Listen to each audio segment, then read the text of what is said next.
আজকে আমি একদম ছোট ছোট বাচ্চাদের জন্য একটা টপিক নিয়ে এসেছি, 12 মান্থস, ইংলিশে 12 মান্থস নিয়ে।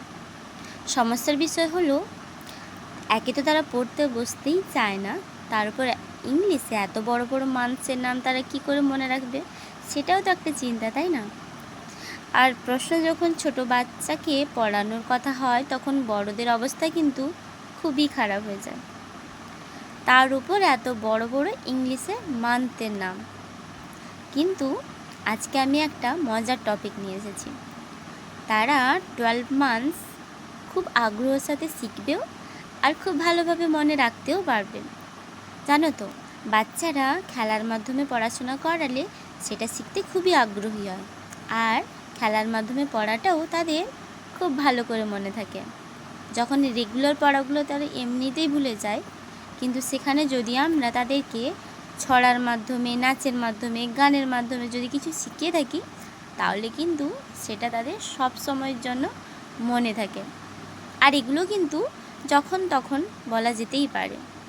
ছড়ার মাধ্যমে ঘুরতে ঘুরতেও বলা যেতে পারে, যখন তখন আমরা বলতে পারি। চলো তাহলে কিভাবে আজকে আমরা বাচ্চাদেরকে 12 মান্থসের সম্বন্ধে জানবো, তাই জন্য আমি একটা ছড়া নিয়ে এসেছি। এটা আমি একজন দিদিমণির কাছ থেকে শিখেছিলাম। উনি একজন বাচ্চাকে পড়িয়েছিলেন, আমি ওনার থেকেই শিখেছি। তবে এই বিষয়টা আমার খুব ভালো লেগেছে, তাই জন্য আজকে আমি তোমাদের কাছে এটা নিয়ে এসেছি, যাতে তোমাদের কারো ছোট বাচ্চা থাকলে, অথবা তোমরা যারা টিউশন করো, কোনো ছোট বাচ্চাকে পড়াতে গেলে তোমাদেরও যাতে খুব ইজি হয়, তাই জন্য আমার মনে হয়েছে এটা তোমাদের সঙ্গে শেয়ার করা উচিত। তাই আজকে আমি তোমাদের সঙ্গে এটা শেয়ার করতে এসেছি। 12 মান্থস, এটা আমরা একটা রাইমের মাধ্যমে ওদেরকে শেখালে ওরা খুব ভালো করে শিখতে পারবে এবং খুব আগ্রহের সঙ্গে তারা শিখতে পারবে। তো রাইমটা আমি শুরু করছি। January, February, dance dance dance, March, April, jump jump jump, May, June, run run run, July, August, rain rain rain, September, October, clap clap clap, November, December, cold cold cold. এইভাবে আমরা তাদেরকে যদি পোয়েমের সঙ্গে শেখাই, যদি তার সঙ্গে একটু ডান্স করে শেখাই, হাত পা নেড়ে, তারা কিন্তু তাহলে খুব আগ্রহের সঙ্গে পড়াটা শিখতে চাইবে। এবং এই যে 12 মান্থসটা, এটা কিন্তু তাদের কাছে খুবই ইজি লাগবে, আর তারা খুব সহজে মনে রাখতে পারবে। যখন খুশি যদি আমরা জিজ্ঞেস করি, তারা কিন্তু সেটা বলতেও পারবে। ঠিক আছে? এছাড়াও এই যে পোয়েমের মধ্যে অনেকগুলো কিন্তু ওয়ার্ড রয়েছে, যেগুলোর সঙ্গে তারা কানেক্ট হতে পারবে, এই ওয়ার্ডের মানগুলো তারা জানতে পারবে।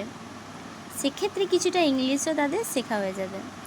যেমন ডান্সের মানে কি, জাম্পের মানে কি, রানের মানে কি, রেন মানে কি, ক্ল্যাপ মানে কি, কোল্ড মানে কি, তারা এগুলোর সম্বন্ধে জানতে পারবে। যখন আমরা ছড়ায় এগুলো বলবো ডান্স, তখন আমরা বলবো ডান্স মানে নাচ, তখন তারা একটা নতুন করে ইংরেজি ওয়ার্ড শিখে যাবে। ডান্স, নাচ, এর ইংরেজি হচ্ছে ডান্স, এরকম শিখতে পারবে। তো আমাদের চেষ্টা করা উচিত সবসময়ের জন্য বাচ্চারা যাতে ছড়ার মাধ্যমে শিখতে পারে। আমি দেখেছি অনেক বাচ্চাকে যে তারা এমনি পড়া ভুলে যায়, কিন্তু কখনো ছড়া যা ভালো করে শেখানো হয়, কিন্তু সেই ছড়াটা তাদের খুব ভালো করে মনে থাকে। তাদেরকে যখন খুশি জিজ্ঞেস করলেও সে ছড়াগুলো তারা ইজিভাবে বলে দেয়। কিন্তু পড়া যদি তাদের নাও মনে থাকে, কিন্তু ছড়া তারা ভোলে না। তাই জন্য যদি আমরা ছড়ার মাধ্যমে এই 12 মান্থসটাকে তাদের শেখাই, তাহলে তারা খুব সুন্দরভাবে শিখে যাবে। এটা আশা করি তোমাদের এটা কোনো কাজে আসতে পারে, তাই জন্য আমি তোমাদের কাছে এটা নিয়ে এসেছি। আমার তো খুবই ভালো লেগেছে। যদি আমি কাউকে পড়াই, তাহলে আমি এভাবেই ওকে পড়াবো, আমি এটা ঠিক করেছি। আর তোমরাও এভাবে পড়াতে পারো। আমার মনে হয় বাচ্চারা খুব সহজেই এরকম শিখতে পারবে।